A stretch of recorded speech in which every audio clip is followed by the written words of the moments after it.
Hello everyone, today's topic of discussion is Nai Talim. Nai means new and Talim means education. Nai Talim was visualized by Mahatma Gandhi. Nai Talim, which is also known as New Education or Basic Education, was for social order 10 years before independence in 1937. If this question arrives in your exam, then first of all write the introduction of Gandhiji and then start your answer.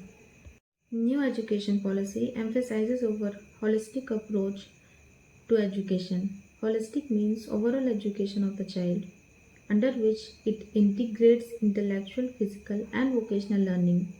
It can also be understood as PEP, which stands for practice, experience, and progress before doing any work. Progress is actually the ups and downs that we learn while achieving success. Now, let's discuss aim of Nai Talim. First and foremost, it is holistic development of individual. It focuses not only in the intellectual growth but also in the physical and emotional growth of the individuals that ultimately leads to the overall development of the individual. Second is the integration of knowledge and work. Here Gandhiji emphasized over practical learning. It is the integration of learning with productive work and encourage for productive outcomes. Third is skill development. One of the major goals of Nai Talim is to equip individuals with practical skills that are relevant to their daily lives and are needed by the communities. For example, agriculture, craftsmanship, and other vocational courses that are beneficial to each and every individual and make them independent. Fourth one is community engagement, or we can say community centered education. It emphasizes the importance of education being closely connected to the community. As we all are social animals and we live in the community, so Nai Talim aims to instill a sense of responsibility and service towards the community. Fifth one, the promotion of values. Values such as truth, non-violence, humanity, and compassion. Basically, morally upright citizen. Sixth one is promotion of handicraft and cottage industry.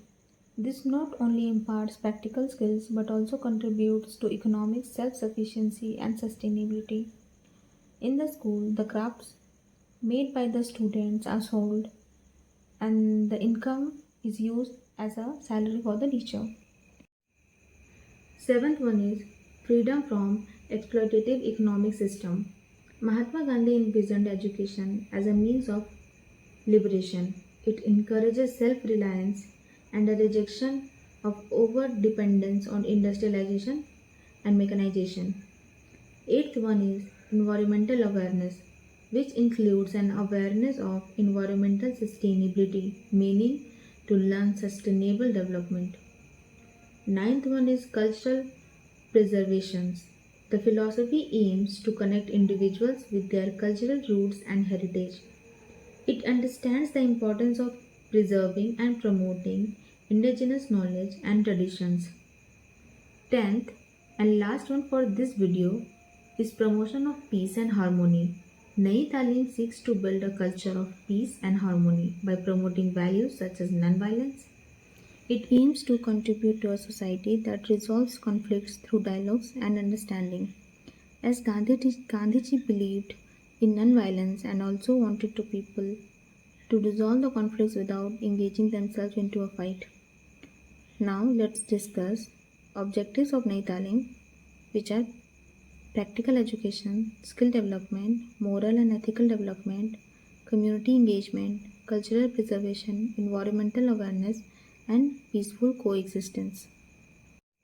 Practical education is a type of education which is relevant to the daily lives of individuals and which prepares the individual for real world challenges.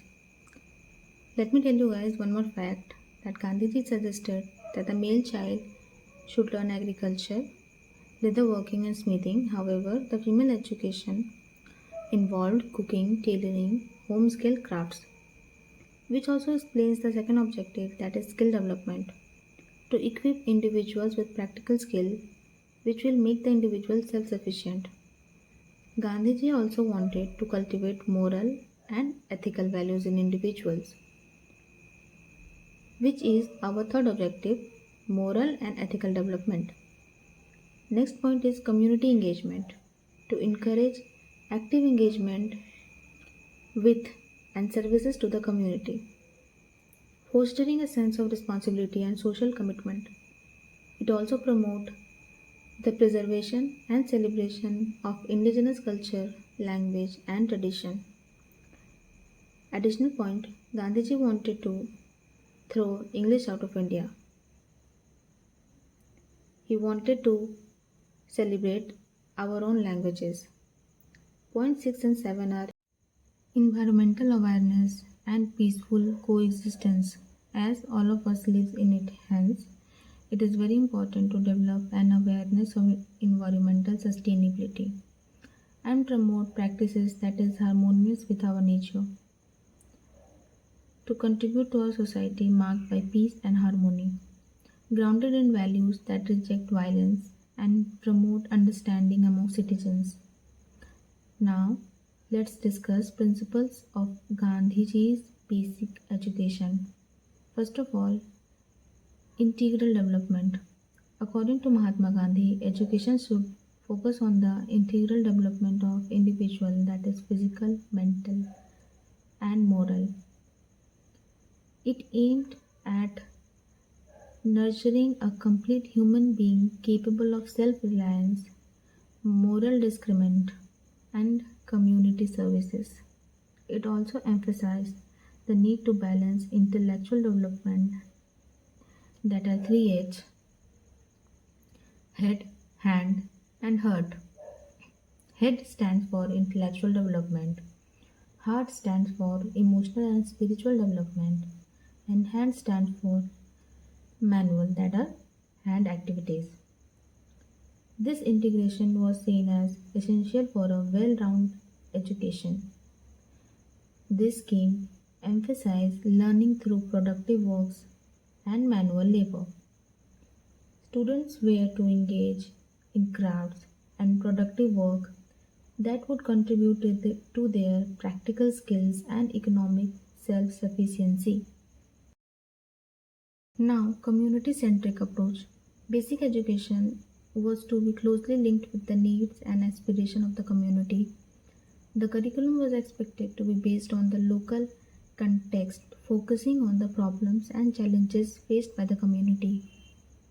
Next point is removal of distinction between intellectual and manual labor. Gandhiji thought to eliminate the distinction between brain and hand labor, as brain and hand education must go hand in hand together.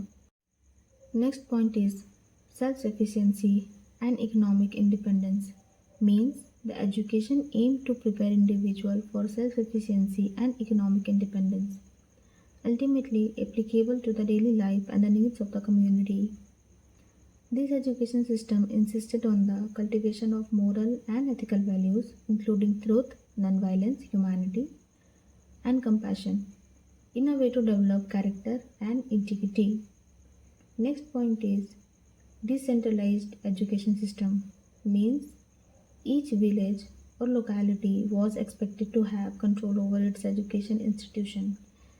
As in such case, the administration can work in its full efficiency as according to the needs and requirements. Gandhiji advocated the use of the mother tongue as the medium of instruction. This was seen as a means to connect education with the cultural roots as well as also make the process of learning easy for the students. Next point is physical education and health. Physical education and health were the integral components of basic education, as a healthy mind resides in a healthy body. Hence, Gandhiji emphasized the importance of a healthy body for a healthy mind. Last but not the least, the principle of making education self-reliance.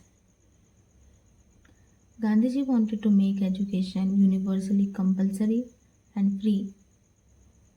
So, He talked about compulsory education in school so that education can be made self-supporting. That's all for this video. Thank you for watching. Keep learning.